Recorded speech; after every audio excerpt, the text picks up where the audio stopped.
मुहद्दिसुल असर थे, इन सब ने यही लिखा है, इन सब ने जो वाइल बिन हुजर की हदीस का जो माना बयान किया वो वही था जो हद्दा मिरफ़क़ुल ऐमन का जो माना इन सब ने जो बयान किया वो यही बयान किया कि कौनी कुरान के ऊपर नहीं रखा जाएगा। और इन सब ने अरबी में इनकी अरबी किताबें हैं और उनके हवालाजात मैं पेश कर चुका हूँ। उसके लिए आपको मेरी साबका वीडियो देखनी पड़ेंगी, उसमें मैं हवालाजात पेश किए, इनकी किताबें दिखाई और इनका मवाद मैंने आपके सामने रखा और बाकायदा तस्वीरें दिखा के मैंने मवाद आपके सामने रखा। इन सब ने जो हद्दा मिरफ़क़ुल ऐमन का माना बयान किया वही माना तमाम जो दौरे हाजिर के मुतरज्जिमीन थे उन सब ने तराजिम करने वाले थे, सब ने वो क्या किया, वही माना अपनी अपनी किताबों में बयान किया और वही माना बयान करके वही तर्जमा किया। यानी जो आज के वक्त के जो तराजिम बयान करने वाले वो भी इन जमहूर हमारे जो साबका ये मुहद्दिसीन गुज़रे हैं इन्हीं के मुताज थे, इन्हीं का बयान करदा माना, इन्हीं का बयान करदा जो हदीस का मफ़हूम है उन्होंने आगे बयान किया। तो ये सारे के सारे जो जिनके नाम मैंने आपके सामने लिए हैं ये सब के सब अपने अपने वक्त के मुहद्दिसुल असर थे, किसी तारीफ़ के मुताज नहीं है, किसी मुबालगा राय के ये मुताज नहीं है, ये सब जानते हैं अपने वक्त कितने कितने बड़े मुहद्दिस थे। अब हज़रात ज़िक्र इन सब ने यही तर्जुमा किया कि कौनी कुरान के ऊपर नहीं रखा जाएगा। जहाँ तक शेख नासिरुद्दीन अलबानी के तर्जुमे का ताल्लुक़ है कि शेख नासिरुद्दीन अलबानी इस तरफ मायने कौनी कुरान के ऊपर रखा जाएगा, तो मैं बता चुका हूँ कि शेख नासिरुद्दीन अलबानी वो एक बहुत बड़े आलिम थे, मुहक़्क़िक़ थे और जरा तादील पर उन्होंने बहुत काम किया, लेकिन जो अहादीस की माना और वज़ाहत, जो हदीस का मफ़हूम इन मुहद्दिसीन को मालूम था वो शेख नासिरुद्दीन अलबानी उसका इदराक नहीं रखते थे। यही वजह है कि शेख नासिरुद्दीन अलबानी हदीस का माना बयान करने में, हदीस पर हुक्म लगाने में, हदीस की तशरीह करने में इन मुहद्दिसीन के क्या थे, वो मोहताज थे। और हर बंदा जानता है कि शेख नासिरुद्दीन अलबानी ने अपनी किताबों जितनी भी किताबें लिखी उन सब के अंदर इन तमाम मुहद्दिसीन का क्या किया, हवालाजात पेश किए, इनके हदीस की जो उन्होंने वज़ाहत की वो पेश की, इनके हदीस के मानी पेश किए। तो लिहाजा जहाँ शेख नासिरुद्दीन अलबानी बहुत बड़े मुहद्दिस थे और उनके तसामुहात भी बहुत ज़्यादा है, सबको पता है कि उनके तसामुहात के बारे में भी किताबें लिखी गई हैं,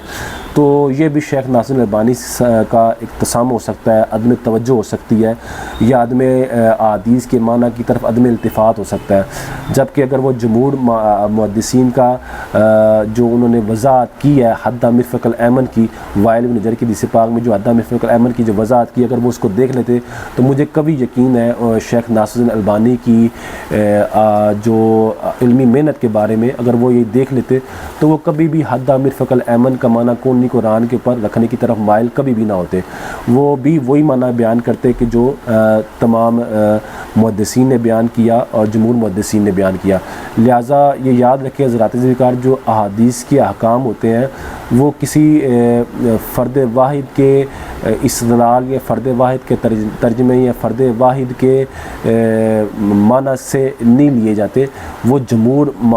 लुगत को देखा जाता है, जमहूर मुहद्दिसीन के माना को देखा जाता है, जमहूर मुहद्दिसीन की हदीस की वज़ाहत को देखा जाता है, उस वज़ाहत को पेश नज़र रख के वो आगे क्या किया जाता है, माना बयान किया जाता है। और ये सबको पता है, सारे सल्फ़ सालिहीन के इस्तिदलाल के कायल हैं। हर बंदा हत्ता के गैर मुक़ल्लिदीन उलमा जो हैं उन्होंने अपनी किताबों में ये लिखा हुआ है कि हम कुरान और हदीस का वही माना बयान करेंगे या हम वही माना मुराद लेते हैं जो सल्फ़ सालिहीन ने बयान किया। तो ये सल्फ़ सालिहीन है हमारे और इन्होंने हद्दा मिरफ़क़ुल ऐमन का वही माना बयान किया कि कौनी कुरान के ऊपर नहीं रखा जाएगा। लिहाजा शेख नासिरुद्दीन अलबानी का हवाला दे देना और बाकी हवालों से उमर फ़ारूक सिद्दीक़ साहब का कत नज़र करना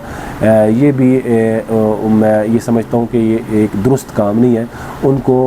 यहाँ ख़ुसूसन इस जो वाइल बिन हुजर की हदीस पाक के जो इन्होंने यहाँ फ़ायदा लिखा है इस पर उनको दोबारा तवज्जो देनी चाहिए और दोबारा इनको इन तमाम मुहद्दिसीन के हवाला जो जात हैं उनको पेश नज़र रखना चाहिए और उनसे फिर क्या लेनी चाहिए, उनकी जो वज़ाहत है उसको मुलज़े खातिर रख के फिर दोबारा इसके यहाँ फ़वाइद है उसको नज़र सानी करें। उम्मीद है कि उनको ये बात मेरी हो सकता है मैं उम्र में उनसे छोटा हूँ और इल्मी एतबार से भी मैं उनसे बिल्कुल छोटा हूँ,